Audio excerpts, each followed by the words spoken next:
क्या आप जानना चाहते हैं कि मल्टी मिलियन कंपनी बनाने से रीवर्क के राइटर्स ने एग्जैक्टली क्या सीखा? तो बिल्कुल इस किताब के साथ चिपके रहिए। हम आपको इम्पोर्टेंट आइडिया के बारे में बताएंगे। आपका आइडिया किस चीज से जुड़ा होना चाहिए जिसके लिए आप फाइट करेंगे? तो बात ऐसी है कि केवल बिजनेस इसलिए शुरू ना करें क्योंकि आप बहुत सारा पैसा बनाना चाहते हैं।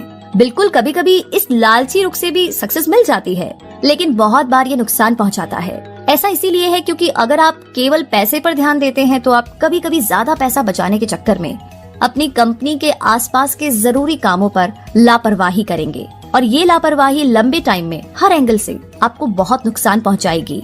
मान लीजिए कि आपने एक छोटी सी कंपनी शुरू की है जो कि एप्लीकेशन बनाती है।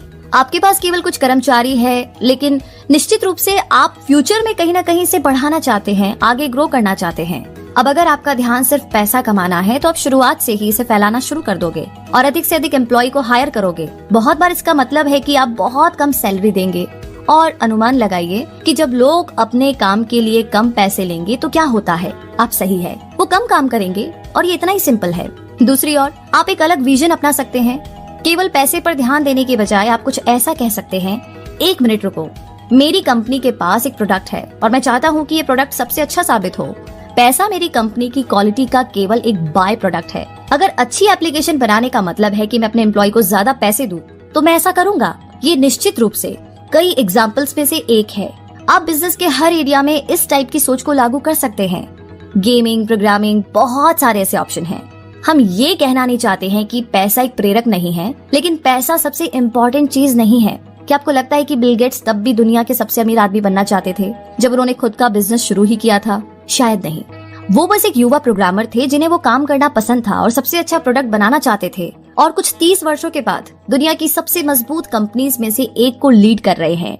और बिल गेट्स के साथ हम एक और इम्पोर्टेंट सब्जेक्ट पर आते हैं। जो लोग केवल प्रॉफिट के लिए बिजनेस में एंट्री करते हैं वे सफल होते ही बहुत ही शक्तिशाली और फैंसी बन जाते हैं।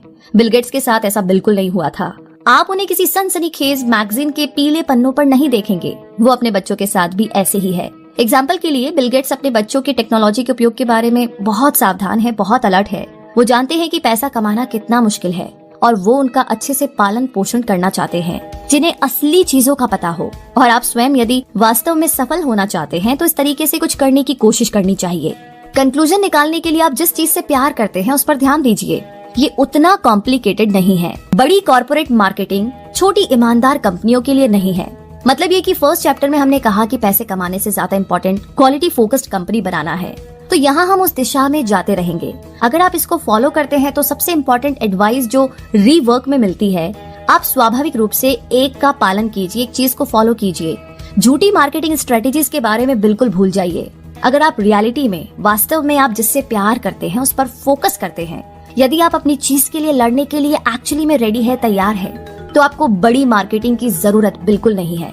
डेफिनेटली आपकी कंपनी का विकास थोड़ा स्लो होगा, लेकिन आप अपना सारा ध्यान उन बातों पर फोकस कर पाएंगे जो मैटर करती है, ना कि उन मामूली मार्केटिंग चीजों में जिन पर सभी लोग ध्यान केंद्रित करते हैं।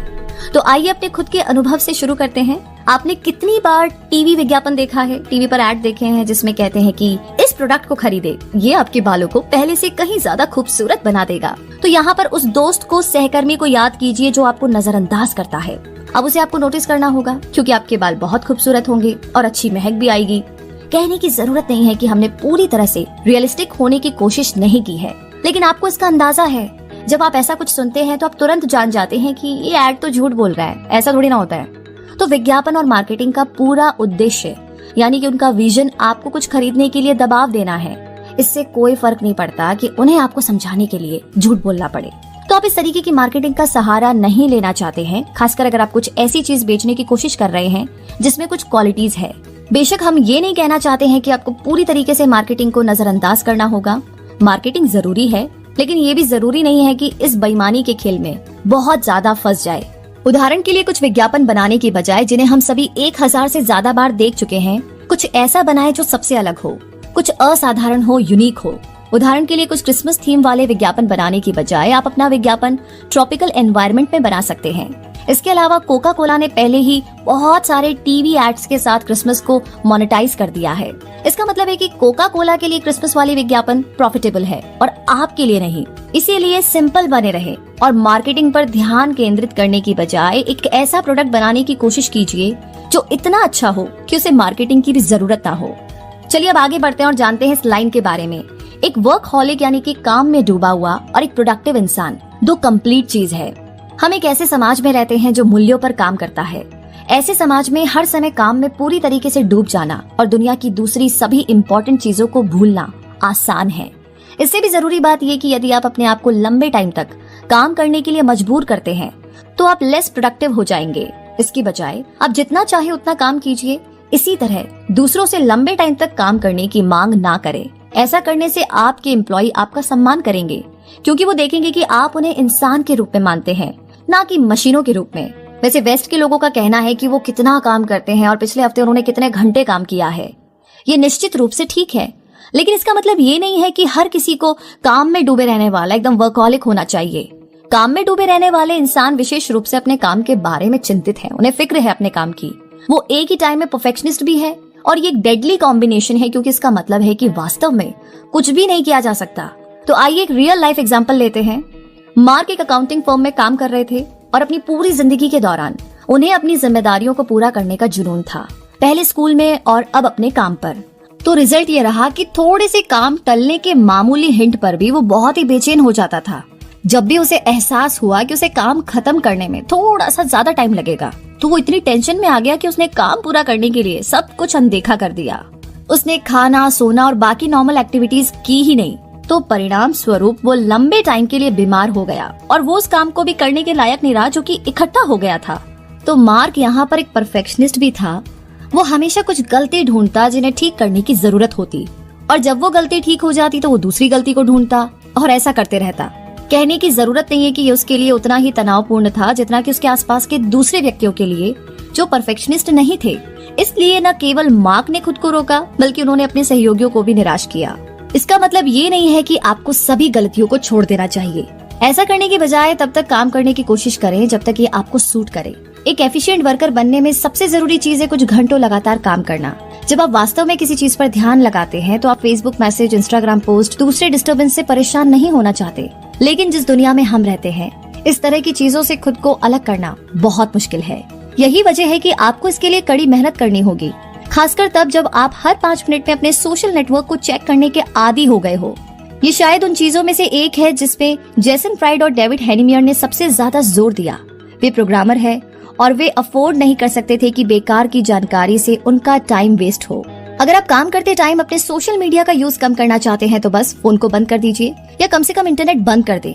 दूसरी टेक्निक्स भी है कि आप अपने फोन को कहीं साइड में रख सकते हैं जहां से फोन यूज करना मुश्किल हो, और यही रीजन है कि आप शायद ही कभी जा पाएंगे और फोन ले पाएंगे। बेशक तरीके और भी है, लेकिन जो आपको सबसे ज्यादा सूट करता है आप उसे ढूंढ सकते हैं। ये डिपेंड करता है पर्सन टू पर्सन। अगली चीज जो प्रोडक्टिविटी के लिए बहुत खराब है वो है लंबी बेकार की स्टाफ मीटिंग।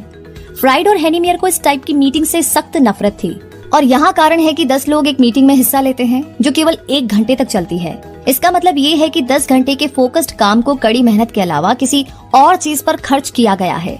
बेशक मीटिंग्स हमेशा खराब नहीं होती है, कुछ इंपॉर्टेंट डिसीजंस लेने होते हैं जिन्हें बिना किसी मीटिंग के नहीं लिया जा सकता। लेकिन यहाँ पर आपको बहुत सावधानी रखने की जरूरत है कि आप इसे दूर तक ना ले जाए। कई तरीके हैं जिनसे कि आप मीटिंग को प्रोडक्टिविटी के रास्ते में आने से रोक सकते हैं। बस मीटिंग की शुरुआत में एक टाइमर को सेट कर लीजिए। जब टाइम खत्म हो जाएगा तो मीटिंग भी खत्म हो जाएगी। बस इतना ही आसान है। इसके अलावा आमतौर पर एम्प्लॉयर्स पहली बार इन मीटिंग्स को पसंद नहीं करते हैं। जो लोग शर्मीले होते हैं वो बहुत सारे लोगों के सामने बोलना पसंद नहीं करेंगे, क्योंकि ये उनकी चीज नहीं है। यही कारण है कि आपको ये नहीं सोचना चाहिए कि मीटिंग के दौरान सब कुछ ऑर्गेनाइज्ड होता है।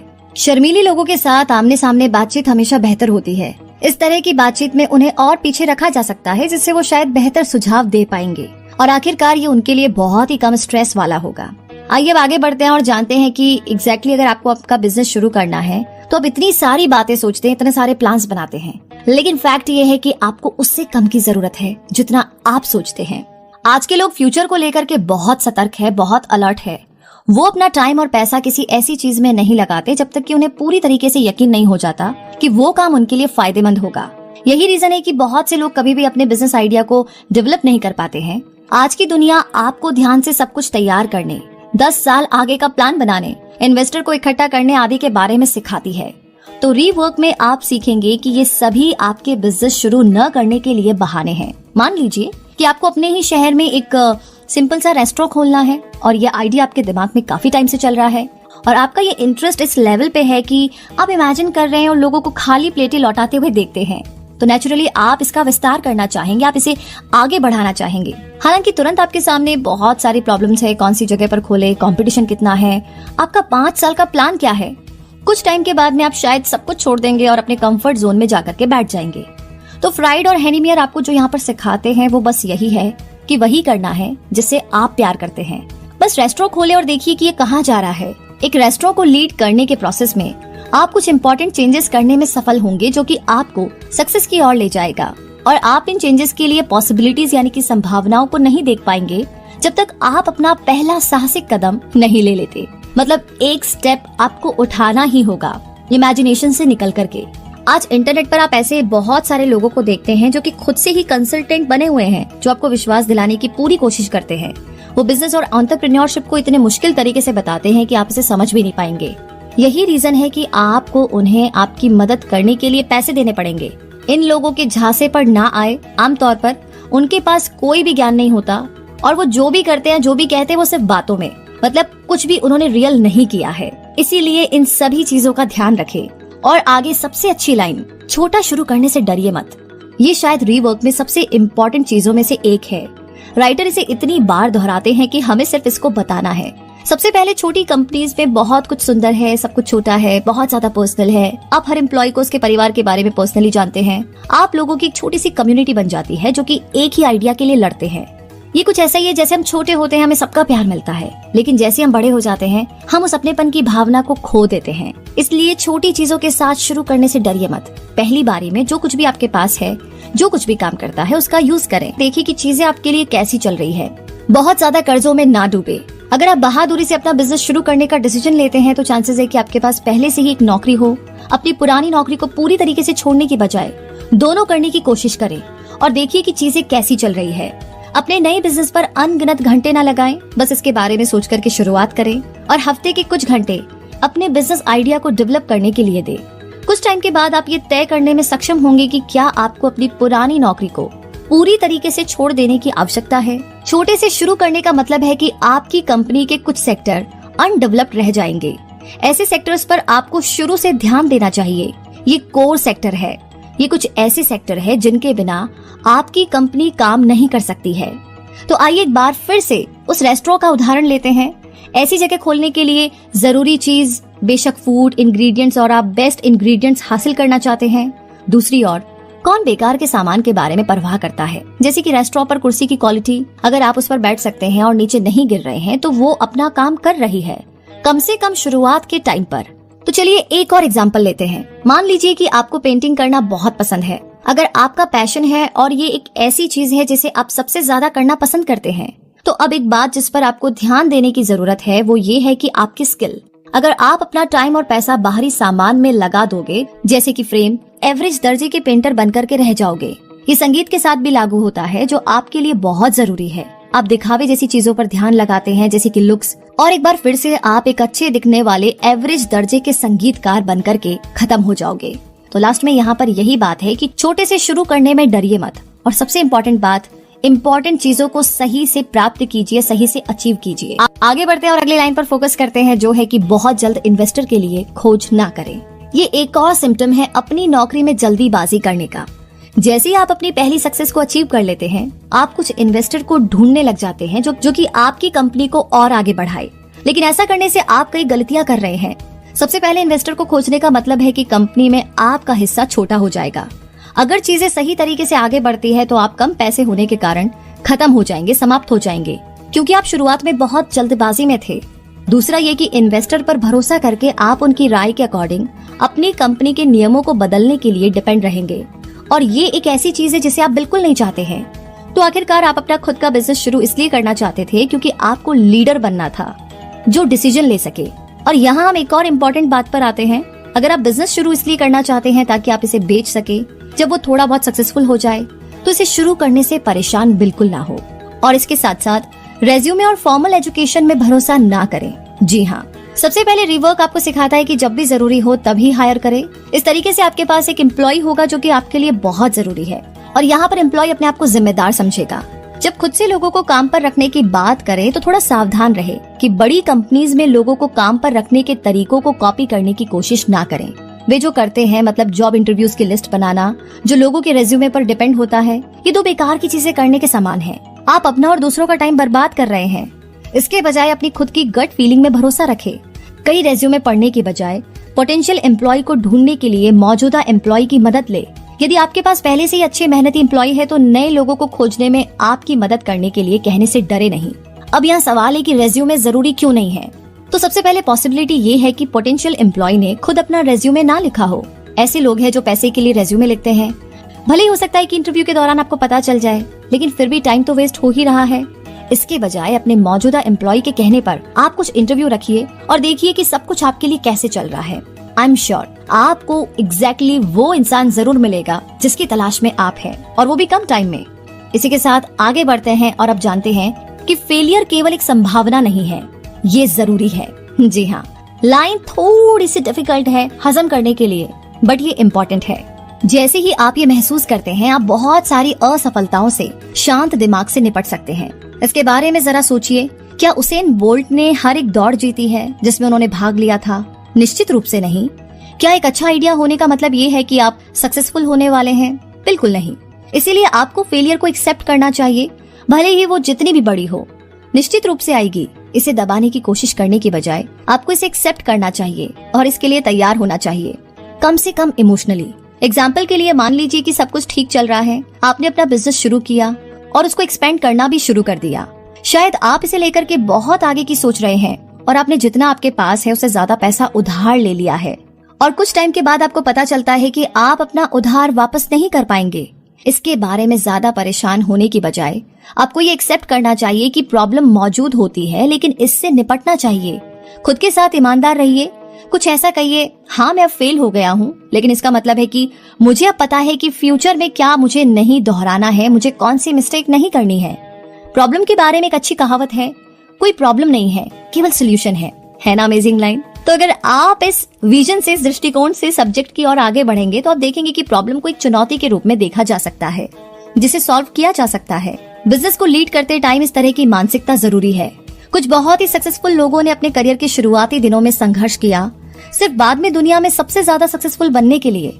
अगर बिल गेट्स केवल एकेडमिक सफलता के आधार पर अपनी योग्यता देखते तो हमारे पास आज माइक्रोसॉफ्ट नहीं होता, क्योंकि बिल गेट्स एक्चुअली में एक अच्छे स्टूडेंट नहीं थे। मतलब कितना सुकून मिल रहा है ना सोच करके कि अगर आपकी रैंक कम आई है, आप एवरेज है पढ़ने लिखने में, तो भी आप सक्सेसफुल तो हो सकते हैं।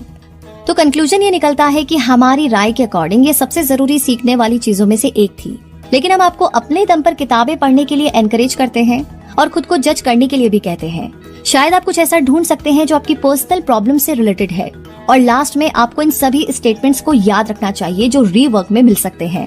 तो पहला ये है कि आपका बिजनेस आइडिया कुछ ऐसी चीज से जुड़ा होना चाहिए जिसके लिए आप लड़ेंगे।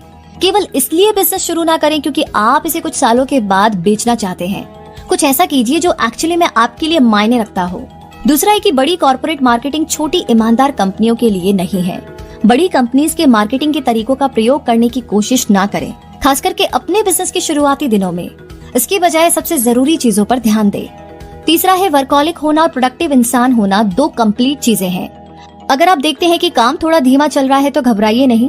अनकंस्ट्रक्टिव और चिंता वाले काम पर कई घंटे बिताने के बजाय इसे आसान बनाएं। टहलने जाए या पुशअप्स का एक सेट करें, और 1 घंटे का फोकस्ड काम 10 घंटे के वर्कहॉलिक काम से बेहतर है। चौथा है कि आपको अपने बिजनेस को शुरू करने के लिए आप जितना सोचते हैं उससे कम की जरूरत है। शुरुआत में से सिंपल और छोटा रखने से बिल्कुल ना डरे, ये लंबे टाइम में आपके लिए फायदेमंद रहेगा। पांचवा है कि छोटे से शुरू करने से डरे नहीं।